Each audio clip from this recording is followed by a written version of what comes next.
Oke, Assalamualaikum warahmatullahi wabarakatuh dan selamat pagi Tribuners. Hari ini kita bersama dengan Vice President Business Development FKS Land, Bapak Lukas Budi Setiawan.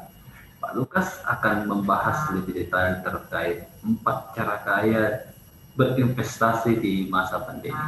Nah, Pak Lukas sudah ada di virtual, jaringan virtual Tribun Timur. Dan selamat pagi Pak Lukas. Pagi Mas Hasim. Nah, Pak Lukas gimana kabarnya nih? Baik sekali gitu. Nah, kebetulan hari ini kita ada satu sesi yang menarik ya Mas Hasim ya.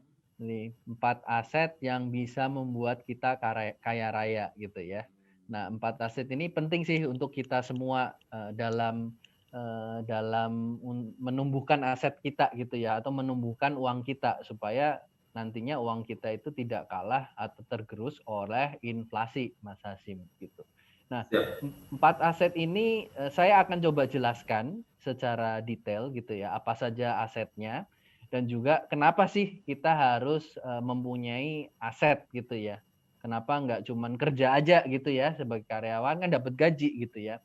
Tapi kan pertanyaannya apakah gaji itu cukup untuk memenuhi kebutuhan kita gitu ya. Bukan cuman kebutuhan primer ya, Mas Hasim. Mungkin kalau orang bekerja ya cukuplah untuk makan, untuk tempat tinggal dan lain-lain. Tapi kan pasti kita punya tujuan atau target gitu ya, financial freedom contohnya gitu ya. Kita punya passive income dan lain-lain. Nah, aset ini nantinya yang akan membantu kita untuk mendapatkan hal-hal tersebut gitu. Nah, tapi sebelum masuk ke hal yang lebih detail, ya perkenalkan saya Lukas dari Thalassa City FKS Land. Aset itu apa saja? Yang pertama adalah bisnis. Jadi bisnis sendiri dikategorikan sebagai aset karena dia dapat menghasilkan return atau uang lebih besar dibandingkan inflasi. Yang kedua adalah aset kertas. Nah, aset kertas ini seperti yang kita tahu kalau di Indonesia ini bisa bentuknya obligasi atau kita kenal dengan ORI gitu ya. Terus ada reksadana. Reksadana sendiri itu ada berbagai macam, ada reksadana pasar uang, ada reksadana saham gitu ya. Terus ada juga saham gitu. Nah, yang ketiga adalah komoditas. Kalau di Indonesia ini mungkin emas lah ya yang terkenal dengan komoditas. Yang keempat, aset yang terakhir itu adalah properti. Jadi keempat aset ini adalah kendaraan kita untuk menuju suatu kekayaan atau kebebasan finansial supaya kita bisa mendapatkan passive income tadi. Nah, saya akan coba bahas satu persatu mulai dari aset. Kelebihannya apa aja untuk aset bisnis ini? Yang pertama adalah kalau kita kelola dengan baik ya, kalau kita kelola dengan benar, dia akan memberikan keuntungan dan cash flow yang positif. Itu sudah jelas. Tapi dalam berbisnis gitu ya, pasti kita mengharapkan suatu keuntungan. Nah, ini pasti kita punya background dulu nih. Apakah entah kita punya experience sebelumnya di bidang itu. Misalnya kalau kita mau bisnis kuliner gitu ya, mau buka restoran gitu, pasti kita punya dasar kenapa kita mau buka bisnis kuliner atau restoran. Oh ya, karena saya dulu bisa masak apa gitu misalnya, makanya saya buka suatu restoran yang sesuai dengan keahlian saya gitu. Nah, itu nanti akan menghasilkan keuntungan atau cash flow yang positif. Nah, kelebihan yang lain, bisnis itu mempermudah kita untuk bisa mengakses fasilitas perbankan. Dalam artian begini, dalam kita mengembangkan suatu bisnis tidak serta-merta kolateral atau jaminan itu menjadi salah satu faktor utama. Tapi kalau perbankan itu melihat bahwa secara kinerja bisnis kita itu baik gitu ya, revenue-nya terus bertumbuh, keuntungannya terus bertumbuh, cash flow-nya positif gitu ya, cash flow-nya dalam kondisi yang sehat, maka membuka kita untuk mendapatkan fasilitas perbankan yang baik. Jadi kita bisa mendapatkan entah pinjaman, entah sistemnya tambahan dana gitu ya, untuk melakukan ekspansi bisnis kita. Tadinya hanya punya satu restoran gitu ya, karena restorannya berhasil, kita coba buka cabang yang lain di kota-kota yang lain atau bikin sistem franchise gitu. Nah, tapi ada kekurangannya. di aset bisnis ini yang pertama kekurangannya adalah kita harus membuat atau memiliki SOP, Standard Operational Procedure gitu ya. Tanpa SOP maka uang itu tidak akan bekerja dengan baik ke kita gitu. Jadi kita harus tahu kalau kita bisnis kuliner gitu ya, SOP-nya itu seperti apa, masaknya ini chef-nya seperti apa gitu ya, terus waktunya berapa lama, akhirnya sampai serve ke konsumen berapa lama dengan tetap mempertahankan kualitasnya yang seperti apa gitu. Jadi tidak hanya waktu tapi kualitas juga harus harus ada standarnya gitu. Kalau ini contohnya kalau kita bisnis kuliner gitu ya. Tanpa SOP ini ya bisnis ini tidak akan berjalan dengan baik gitu. Makanya seorang business owner harus put attention mengenai SOP ini. Nah, kekurangan yang kedua adalah kita harus bisa mencari atau mengelola sumber daya manusia yang baik gitu. Nah, SDM ini kalau tadi contohnya bisnis kuliner gitu ya, kita harus punya chef yang baik. Mungkin bisa jadi chefnya kita sendiri gitu ya, atau kita hire orang yang memang punya skill, punya experience dalam memasak suatu makanan. Terus yang kedua bukan hanya skill chefnya aja, tapi dalam kita mencari waiter gitu ya, itu harus sesuai dengan SOP. Bagaimana keramahan mereka melayani konsumen, bagaimana mereka melakukan memberikan suatu pelayanan yang optimal lah intinya gitu. Jadi SOP dan SDM tadi itu menjadi kekurangan sekaligus kunci dalam seorang business owner itu menjalankan bisnis. Jadi ini PR-nya nih, PR-nya kalau kita mau mendevelop bisnis itu harus punya SOP dan SDM. Tentu saja di sisi lain kita harus meluangkan waktu, meluangkan waktu untuk memikirkan semua ini gitu. Karena nggak mungkin dia bisa berjalan sendiri kalau kita nggak pikirin dulu gitu ya, bagaimana supaya bisnisnya berjalan dengan baik. Nah ini aset bisnis. Mungkin masih ada lagi kelebihan dan kekurangannya, tapi kita coba put masing-masing dua lah yang paling utama gitu ya. Nah saya lanjut untuk aset selanjutnya, aset kertas. Nah kelebihannya apa di aset kertas ini? Yang pertama, untuk memulai berinvestasi di aset kertas ini, modal yang dibutuhkan itu bisa mulai dari nominal yang kecil gitu ya. Kalau kita bicara mengenai saham contohnya.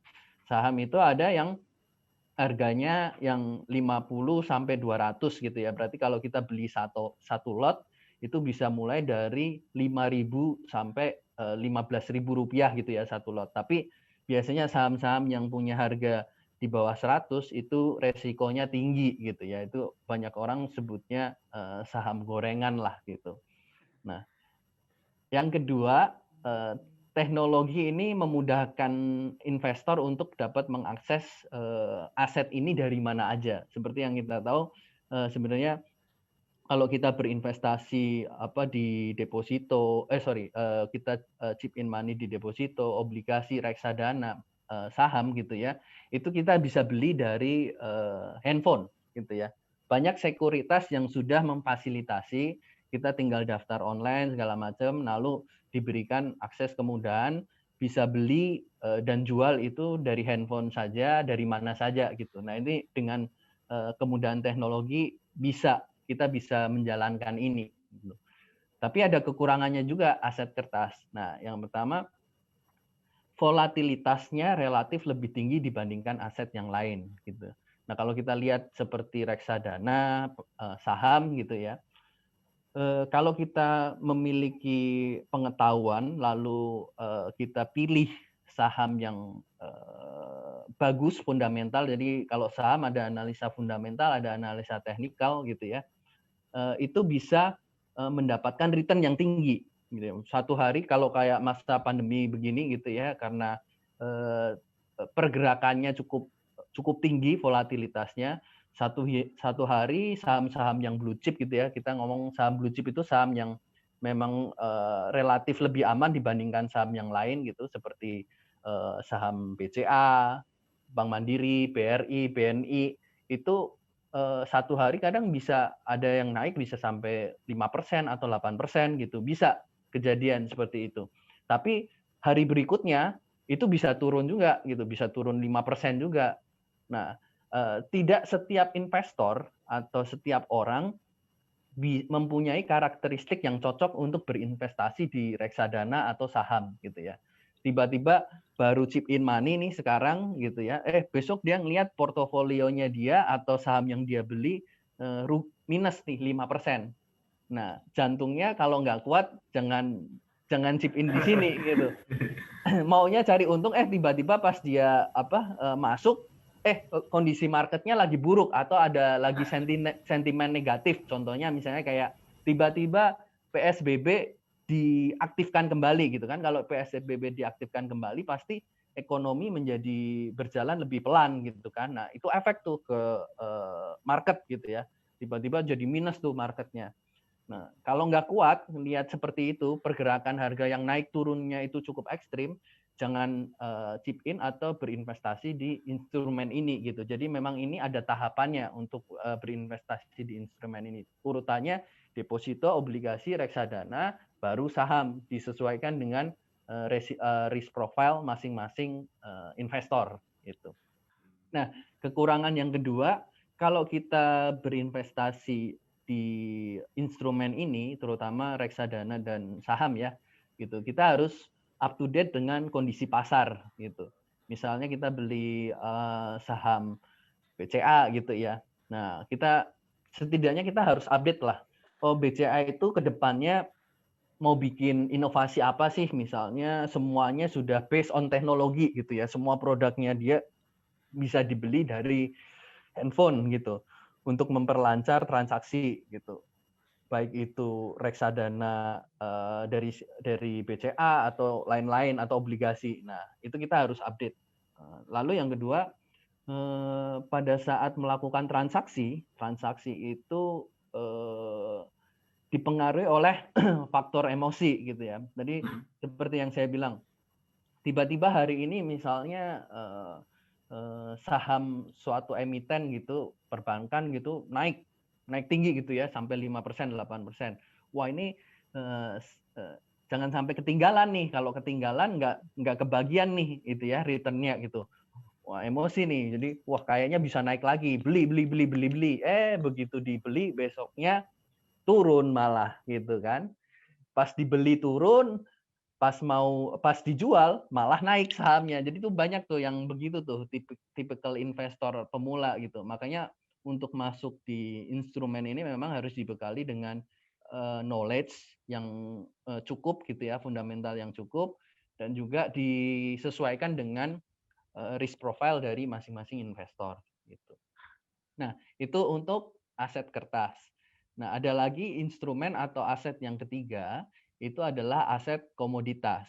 Sebenarnya komoditas ini cukup banyak variasi atau jenisnya, tapi kalau di Indonesia itu orang tuh lebih ngetrennya itu emas gitu ya, emas dan perak, tapi lebih ke emas lah gitu ya. Emas ini bisa dalam bentuk yang paling untuk berinvestasi adalah logam mulia atau emas. Nah, kelebihannya apa kalau berinvestasi di instrumen atau aset komoditas, terutama emas ya gitu di Indonesia. Yang pertama itu adalah safe haven, relatif aman dari gerusan inflasi. Nah, ini nanti saya akan jelaskan kenapa dia bisa dibilang sebagai safe haven dan relatif aman terhadap gerusan inflasi. Yang kedua adalah relatively lebih mudah diperjualbelikan karena ada bentuk fisiknya gitu ya, ada bentuk fisiknya dan bisa dijaminkan. Kalau kita bawa ke Pegadaian itu value-nya ada gitu ya, mau dimanapun seharusnya sudah sama value-nya. Misalnya 1 gram sekarang berapa ya harganya? 900.000 maybe atau 800 something gitu ya. Nah, itu kita bisa perjualbelikan dan bisa kita jaminkan juga gitu. Nah, tapi ada kekurangannya. Kekurangannya adalah untuk instrumen atau aset ini spread atau beda harga jual dan buyback-nya atau harga beli kembali itu cukup tebal. Jadi kalau emas itu kita mau beli sekarang mungkin harganya masih di range 1 juta gitu ya, 1 juta. Tapi kalau kita jual kembali itu kan beda 900.000. Jadi bedanya bisa 10%. Gitu. Iya, turun banget biasanya Mas. Iya, betul. Makanya kalau kita mau berinvestasi di instrumen ini, di aset emas, misalnya kita beli sekarang ya 1 juta. Kalau kita jual saat ini juga kan 900.000. Jadi minimal kita harus tahu bahwa ke depannya ini harus untung 10% dulu. Karena kita jual sekarang itu sebenarnya 900.000, bukan 1 juta. Kita belinya 1 juta, jual sekarang cuma 900.000 gitu. Rugi kalau dijual lagi. Ya, makanya jualnya nanti beberapa tahun lagi gitu. Harapan kita si 900.000 ini akan naik terus gitu kan sampai melebihi harga beli kita. Harga beli kita kan tadi 1 juta gitu ya. Mungkin 3 tahun lagi, 4 tahun lagi, 5 tahun lagi itu sudah lebih dari 1 juta itu. Nah, itu spread-nya cukup cukup tebal lah gitu ya, hampir 10% gitu kalau emas. Nah, kekurangan yang kedua tadi karena berbentuk fisik gitu ya, kalau kita simpan di rumah segala macam, yaitu lebih mudah untuk dicuri orang gitu ya. Biasanya kan kita udah put di brankas atau apa. Nah, kalau mau aman mungkin di safe deposit lah di bank gitu ya kita taruhnya. Tapi kita bayar lagi ada nilai ada nilai garansi lah yang dibebankan ke kita gitu. Nah, saya akan jelaskan lebih lanjut kenapa instrumen atau aset emas itu bisa disebut sebagai safe haven atau tahan terhadap gurusan inflasi.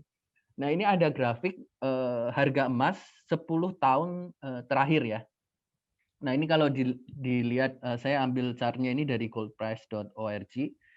Ini ada harga pergerakan emas dari tahun 2011 sampai tahun 2020 gitu. Kalau kita ambil nih misalnya emas di harga 2011 nih ya, di harga 2011 nih ya. 2011 rata-ratanya kurang lebih 450.000 ya. Ini kan 400, dia pernah mencapai 500, rata-ratanya sekitar 450.000 lah. Nah, saya mau jual emas ini di harga di tahun 2019. 2019 itu harganya 650.000 lah gitu ya. Rata-ratanya sekitar 650.000. Jadi selama 9 tahun kenaikannya itu kurang lebih per tahun 4,9%. Nah, tadi kalau kita lihat data inflasi per tahun itu 4,76%. Jadi mirip-mirip nih, kenaikan harga emas dengan inflasi itu hampir sama, sekitar 4,9%, 4,76 per tahun gitu.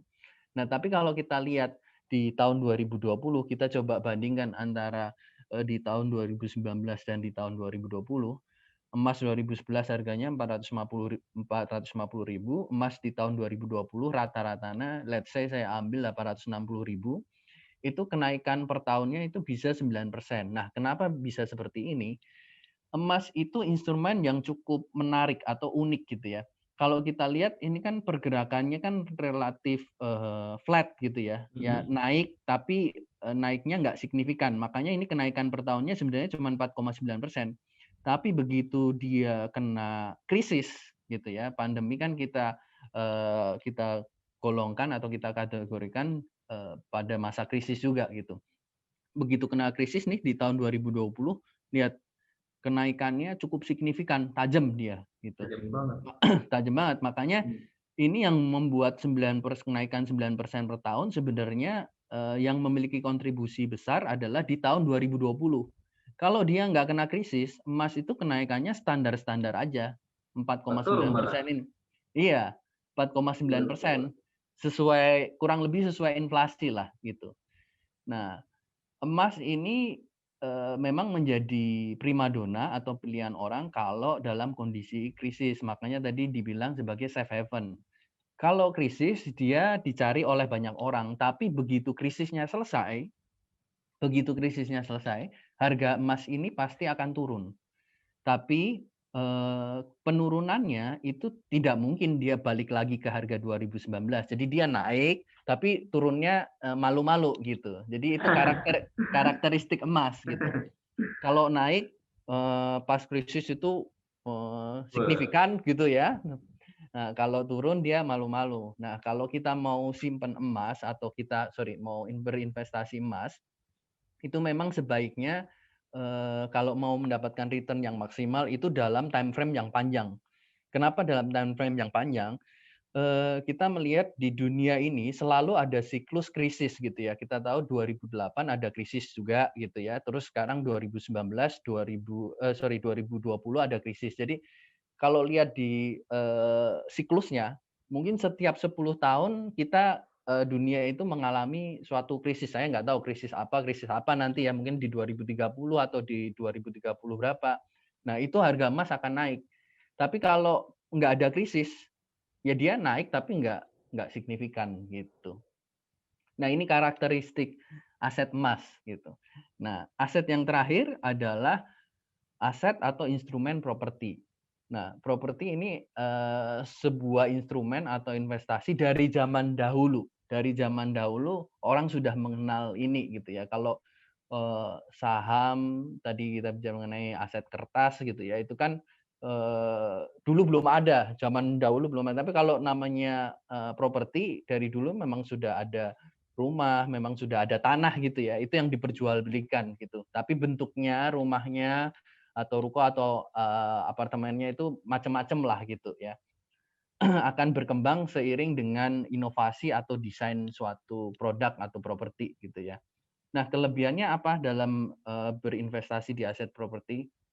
Yang pertama adalah kenaikannya relatif stabil dalam jangka panjang gitu. Kalau kita bicara mengenai return tadi kita bandingkan dengan aset kertas misalnya, itu bisa hari ini kita beli, besok bisa untung 5%, bisa juga rugi 5% gitu ya. Nah, kalau kita beli properti hampir tidak mungkin itu terjadi gitu ya. Biasanya dia kenaikannya itu lebih stabil. Kenapa? Kalau kita beli properti sudah ada market price-nya di area itu, atau kalau kita beli dari pasar utama atau primary gitu ya, developer pasti akan melakukan setting harga dengan memberikan kenaikan suatu properti itu setiap tahun itu konsisten gitu.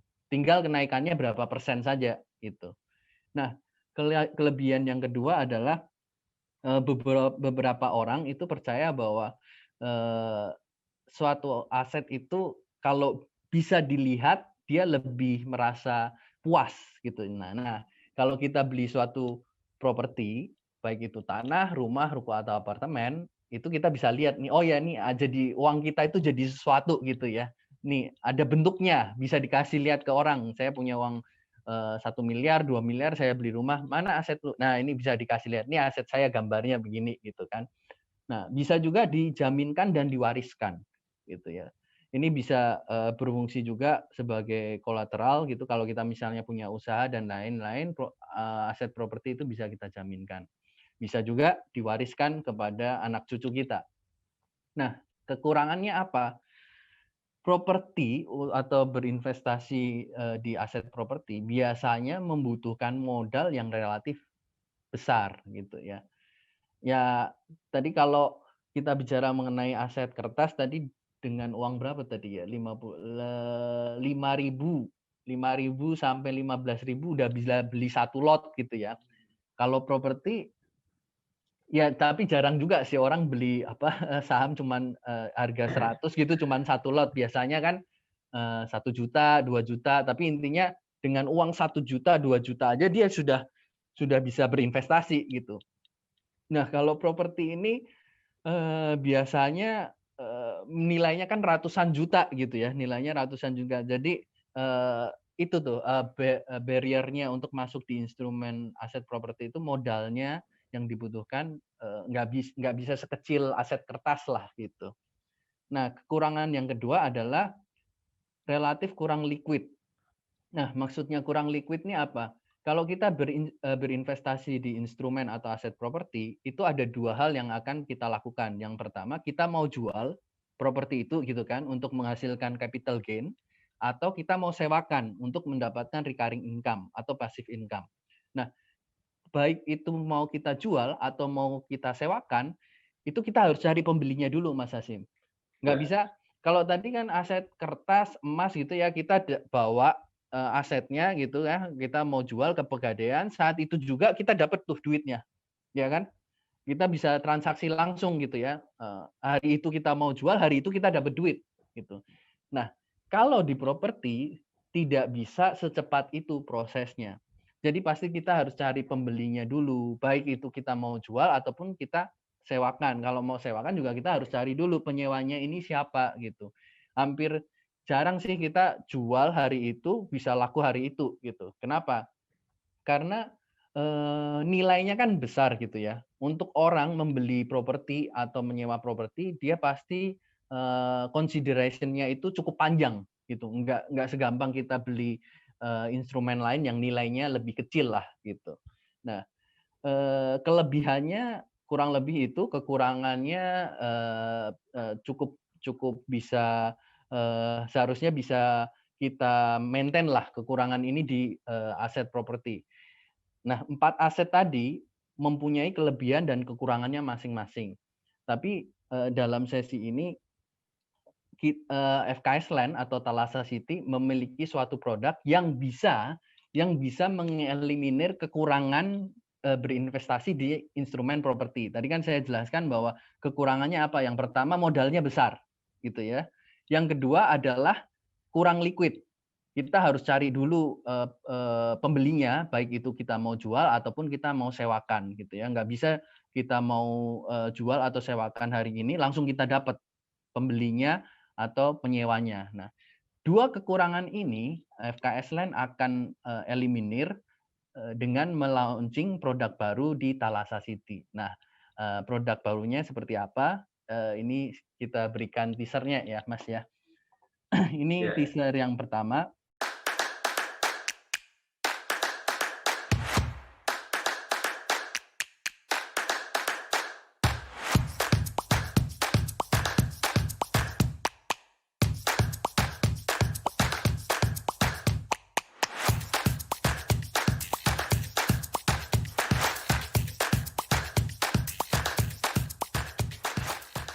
Ini teaser yang kedua.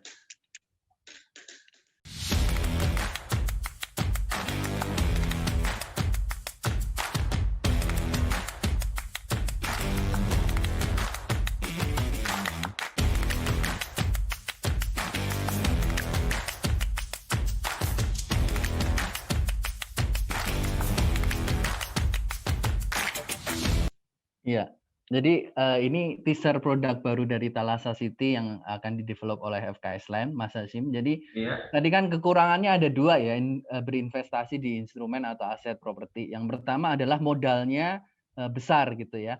Nah di produk baru kita hanya dengan 70.000 per hari, 70.000 per hari orang bisa berinvestasi atau memiliki aset properti gitu.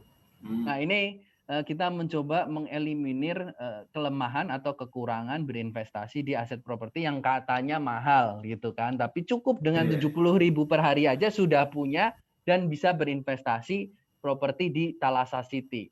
Yang kedua tadi kan kurang liquid ya, jadi kita harus cari pembelinya, harus cari penyewanya dulu dan itu nggak bisa langsung satu hari ketemu gitu ya.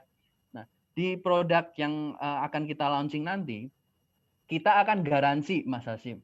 Jadi kalau beli properti di kita tadi 70.000 per hari, pada saat nanti serah terima kita akan garansi penyewanya. Jadi langsung kita yang dari FKS Land yang garansi setiap bulan uang sewanya gitu.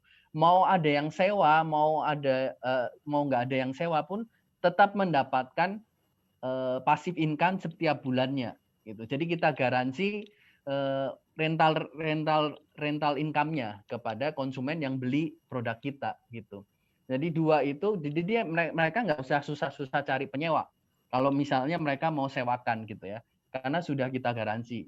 FKS Land yang tanggung. Setiap bulan tinggal terima duit aja, terima duit gitu. Nah, terima duit tiap bulannya itu kurang lebih hampir sama dengan cicilan ini, cicilan 70.000 per hari. Jadi istilahnya dibayarin oleh developer gitu ya. Beli properti tapi dibayarin sama developer. Nah, dua kekurangan tadi kita sudah eliminir tuh Mas Hasyim. Yang pertama adalah modalnya yang cukup besar, yang kedua adalah kurang liquid. Kurang liquidnya kita garansi. Kita berikan fixed rate gitu ya setiap bulannya kalau beli produk di kita dan tidak peduli ada yang sewa atau tidak, kita akan bayarin uang sewa setiap bulannya gitu. Nah, ada tambahannya karena kita melihat tadi salah satu komoditas atau instrumen investasi yang cukup ngetren di Indonesia itu adalah emas ya, komoditas itu emas. Kita akan berikan tambahan kalau beli properti atau produk baru kita akan mendapatkan emas juga gitu. Jadi sudah kelemahan aset properti tadi dieliminir, kita tambahin lagi mendapatkan emas. Jadi berinvestasinya double, emas dan properti gitu. Nah, produk detailnya seperti apa nanti kita akan rilis minggu depan, Mas Hasim. Gitu. Jadi ini teasernya dulu gitu. Fokus SKS Land adalah memberikan produk yang memang sesuai dengan kebutuhan market dan bisa diterima oleh masyarakat banyak di Makassar lah umumnya gitu. Oke, mungkin presentasi dari saya kurang lebih seperti itu, Mas Hasim. Sangat menarik Mas tadi. Ya. Kelemahan dari properti yang kurang liquid itu dieksekusi dengan diberikan. Itu saya sangat tertarik Mas dengan aset atau properti dari FKS Land ini apa sih? Jadi bocoran sedikit dong. Nah, ini bocorannya nih, Mas. Bocorannya udah ada di gambar nih, bocorannya. Nah, jadi bentuk propertinya kurang lebih nanti apartemen gitu ya. Apartemen ya. Ya, fasadnya seperti ini. Nanti kita ada 2 tower lah gitu. Nah, dengan cicilan 70.000 per hari saja sudah bisa mendapatkan unit ini. Dan kita garansi rental income-nya setiap bulan gitu. Plus mendapatkan emas tadi. 70.000 per hari. Kita jadi tidak rugi kalau begitu, Mas. Kalau saya misalnya investasi tidak ada yang sewa, diberikan sama FKS Land. Bukan nggak rugi Mas Hasim, untungnya tinggal seberapa gitu, untungnya seberapa besar gitu. Iya. Sangat menarik nih Mas. Dan saya dan kemudian juga teman-teman mungkin yang melihat video ini sangat menantikan kapan launchingnya. Iya betul. Nah nanti minggu depan kita akan rilis produk detailnya Mas Hasim. Jadi seperti apa unitnya, lalu furniturnya kita berikan seperti apa gitu. Supaya ini menjadi alternatif untuk masyarakat Makassar gitu ya. Kalau berinvestasi tadi kan ada 4 instrumen atau 4 aset. Yeah. Kalau kita berinvestasi di bisnis, pasti kita harus meluangkan waktu ya gitu ya. Kalau kita karyawan mau jadi business owner, harus meluangkan waktu, harus punya harus punya experience. Kalau nggak punya experience, harus belajar dulu dari orang yang sudah punya experience. Lalu harus punya SOP, harus punya manpower yang baik gitu. Banyak yang harus dipikirkan gitu ya untuk berinvestasi di bisnis.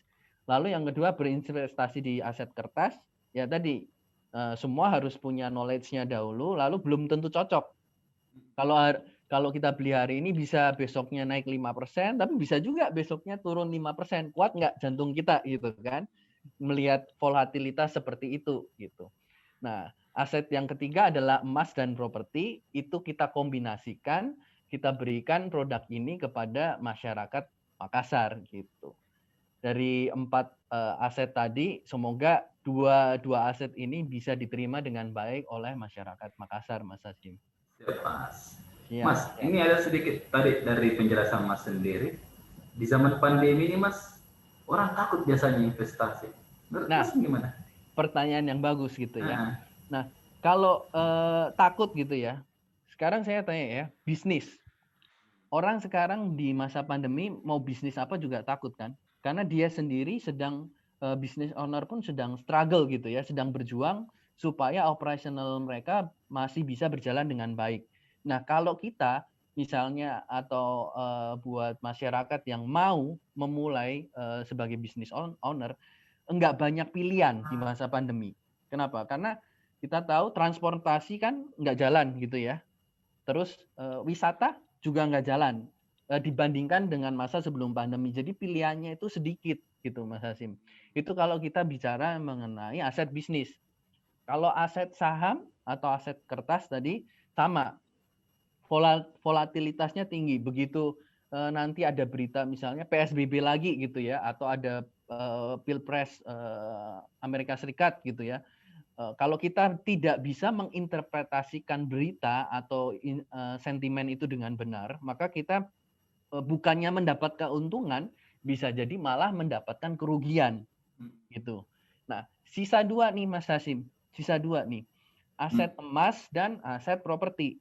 Emas itu tadi saya bilang kenaikannya kalau nggak ada pandemi itu samalah dengan inflasi tadi ya, 4,7-4,9%. Tapi begitu ada pandemi, dia naik tinggi. Nanti begitu pandeminya selesai, dia turun pelan-pelan gitu ya. Tapi nggak bisa balik ke harga 2019. Cukup ini salah satu instrumen atau aset yang cukup aman lah gitu ya. Kalau kita bilang emas itu aman. Makanya kita kombinasikan tadi. Nah, terus sekarang properti. Properti, kenapa orang harus berinvestasi properti di masa pandemi gitu kan. Tadi saya bilang kelemahannya apa Mas Hasim? Ada dua. Yang pertama adalah untuk entry ke instrumen properti adalah modalnya besar. Yang kedua, nggak liquid, apalagi di masa pandemi. Ya Mas Hasim. Kalau kita punya properti sekarang, kesusahannya di masa pandemi itu apa sih? Nyari yang beli. Nyari yang sewa, ya kan? Ya, siapa yang mau beli, siapa yang mau sewa, itu gitu. Kenapa? Karena setiap masyarakat mencoba untuk memenuhi kebutuhan primernya terlebih dahulu gitu ya, sandang, pangan gitu ya, baru sandang, pangan gitu ya. Nah, kalau berinvestasi di properti itu kan di luar dari itu ya. Jadi kebutuhan primernya pasti sudah terpenuhi dengan baik dulu, baru dia memenuhi kebutuhan investasinya dia. Nah, mencari penjual, mencari penyewa itu menjadi faktor utama kenapa orang tidak mau berinvestasi properti di masa pandemi. Nah, tadi saya jelaskan Mas Hasim bahwa produk baru kita nanti kita garansi Mas Hasim. Jadi konsumen nggak perlu takut. Kenapa? Karena begitu bangunan ini jadi gitu ya, kita akan berikan fixed income atau rental income setiap bulannya. Mau ada yang sewa, mau nggak ada yang sewa, kita tetap kasih Mas Hasim. Wah, itu menarik Mas, kalau ada yang sewa dikasih lagi nih. Nah, itu kenapa mereka harus berinvestasi properti di Thalassa City gitu Mas. Saya jadi tertarik nih Mas, tertarik. Cuman 70.000 lagi per hari. Dihitung-hitung tadi, wah dapat nih sekitar 2 jutaan per bulan. Dapat. Iya, 2 jutaan, betul. Dan nanti kita garansi sewanya kurang lebih di angka itu, Mas Hasim. Wah. Jadi nanti kan kayak ya cicil properti dibayarin developer lah, gitu. Ya, gitulah ya. Nah, itu menarik tuh Mas. Nah Mas, yang kemudian yang kedua, kalau kita tadi lihat Mas, di saat belum terjadi krisis, itu sama nilainya dengan inflasi. Artinya tidak untung dong kalau begitu. Iya, betul. Jadi memang kalau kita bicara mengenai investasi, pasti kita harapkan nilai uang kita itu terus bertumbuh atau jumlahnya terus bertumbuh dan mengalahkan inflasi. Gitu. Ya betul. Mengalahkan inflasi itu key point-nya gitu kan, karena sebenarnya kita hidup itu ada pencuri yang nggak kelihatan Mas Hasim. Pencurinya siapa? Pencurinya ya tadi inflasi gitu. Uang kita itu setiap tahun itu berkurang 4,76%, 4,76% terus per tahun gitu. Nah, kalau kita tidak bisa mengalahkan nilai inflasi itu, sebenarnya belum bisa dibilang sebagai investasi sebenarnya ya gitu. Ya betul, saya juga paham. Kalau tadi balik ke produk kita, kan tadi kita ada garansi rental income. Nah, garansinya itu Mas Hasim itu bisa mencapai 8-10%. Jadi jauh di atas inflasi. Sudah cuma 70.000 per hari, return-nya per tahun itu bisa di atas inflasi gitu. Dan itu fixed income lagi. Fixed income Mas Hasim. Atau fixed income ini adalah penghasilan yang didapatkan terus-menerus ya. Betul. Kemudian Mas, saya dapat tadi data setelah krisis tahun 2008 itu perumahan di Australia setelah krisis tahun 2009 sampai 2019 ternyata kenaikannya luar biasa. Ya. Gimana kalau di properti saja? Kalau di properti, jadi sebenarnya orang-orang yang bisa memanfaatkan momentum untuk membeli properti di saat yang tepat, dia akan mendapatkan return atau capital gain atau rental income yang maksimal. Nah, kalau kita bicara mengenai tahun 2008 krisis, yes gitu ya. Nah, tapi kalau kita masuk atau entry untuk membeli aset properti di tahun 2008, properti itu kenaikan signifikannya itu adalah sampai tahun 2012-2013. Habis itu dia kenaikannya nggak terlalu tinggi gitu ya. Kalau di tahun 2003 sampai tahun 2013, dari tahun 2010 gitu ya, 2010 sampai di tahun 2013 itu bisa di atas 2 digit Mas Hasim. Wah. Jadi per tahun itu bisa 10% sampai 15% per tahun gitu. Nah, karena kita melihat di properti itu ada siklusnya. Begitu orang itu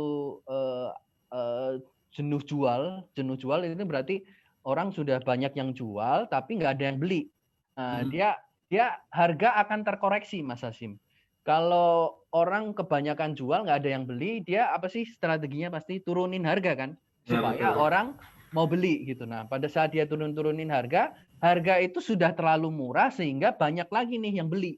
Nah, pada saat banyak yang beli, harga akan terkerek lagi naik, Mas Hazim. Begitu. Nah, ini yang terjadi juga di masa pandemi ini gitu, atau masa krisis inilah gitu ya.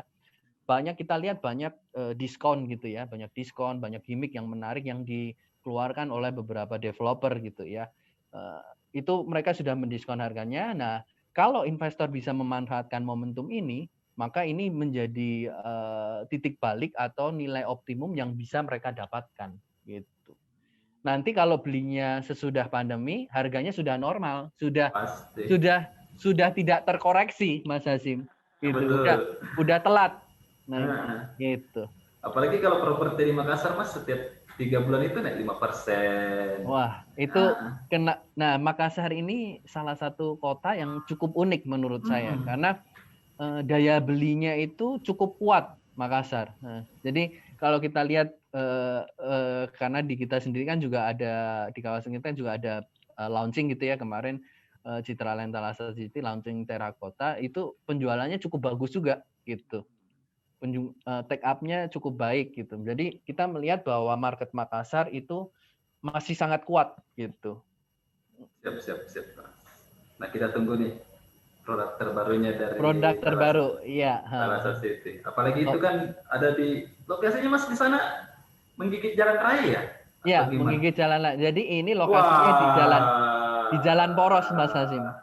Jalan Poros Thalassa City. Jadi kalau Mas Hasim sekali bedanya itu, Mas, kalau itu. Lihat itu ada Mitra 10 dan Atria kan sudah beroperasi ya, sudah beroperasi. Bersebelahan Mas Hasim. Wah, lokasinya. Jadi strategis sekali, Mas. Aksesnya langsung dari Jalan Boulevard Thalassa City, ROW 35 meter. Aduh. Jadi lokasinya di depan, cicilan cuma 70.000 per hari. Kita garansi uang sewanya gitu. Plus kita kasih tambahan mendapatkan emas gitu. Kali tepuk kena 2 investasi, properti sama emas gitu. Iya, siap. Ini salah satu instrumen investasi yang nggak perlu dipikirin, Mas Hasim. Jadi kalau bisnis saham kertas tadi kan perlu dipikirin kan, ini nggak perlu dipikirin karena yang sewa udah kita yang mikirin. tinggal terima duit aja setiap bulan, Mas Hasim. Ini namanya investasi, Mas ya. Sambil tiduran di rumah, masuk terus uangnya. Betul sekali, Mas Hasim. Wah, ini Mas minggu depan ya di launching? Ya, minggu depan rencananya kita akan adakan product knowledge gitu. Product knowledge-nya. Nah, kita berikan informasi secara detail kepada masyarakat lah gitu, seperti apa produknya, seperti apa layout unitnya, furniture-nya itu apa aja gitu yang didapatkan. Jadi tadi 70.000 per hari itu tidak hanya unitnya, tapi sudah include dengan furniture di dalamnya, Mas Hasim. Waduh. Sudah lengkap itu. Karena bisa kalau tinggal nanti. sisa satu, Mas Hasim. Aduh. Ya udah sisa 3 nggak apa-apa, buat Mas Hasim 1, saya 1 gitu ya, 1 lagi ya. Siap Mas. Wah, nanti saya harus datang nih untuk melihat langsung produk Onolex-nya bagaimana. Harus Mas Hasim. Nanti di Oke. marketing point yang baru Mas di Ya, jadi ah, marketing point yang baru itu lokasi kita di area ini juga, Mas Hasim. Nanti ada kita akan show unit sama marketing point-nya sudah jadi, lalu di area depan kita ada coffee shop buat orang-orang nongkrong. asik nih sambil santai nongkrong minum kopi investasi. Betul. Kopinya kita yang bayarin Mas Hasim. Aduh. Tinggal tinggal datang. beli aja gitu, 70.000 per hari daripada dipakai buat kopi kan, kopinya kita bayarin, 70.000-nya jadi propertinya nanti kita garansi dapat duit lagi per bulan gitu. Betul Mas. Nanti sangat dinantikan nih. Ya. Siap Mas. Ada lagi mau ditambahkan Mas? Eh Sangat dinantikan Mas. Siap Mas. Oke. Sip. Ya. Thank you ya Mas Hasim. Thank you Mas. Thank you. Iya, itu tadi Tribuners kebersamaan kita dengan Pak Lukas, Vice President Business Development dari FKS Land yang menjelaskan terkait 4 cara kaya di masa pandemi. Itu saja dulu ya, 4 cara kaya di masa pandemi. Dan nantikan launchingnya pekan depan di marketing point FKS Land yang terbaru di Talas City. Oke, assalamualaikum warahmatullahi wabarakatuh.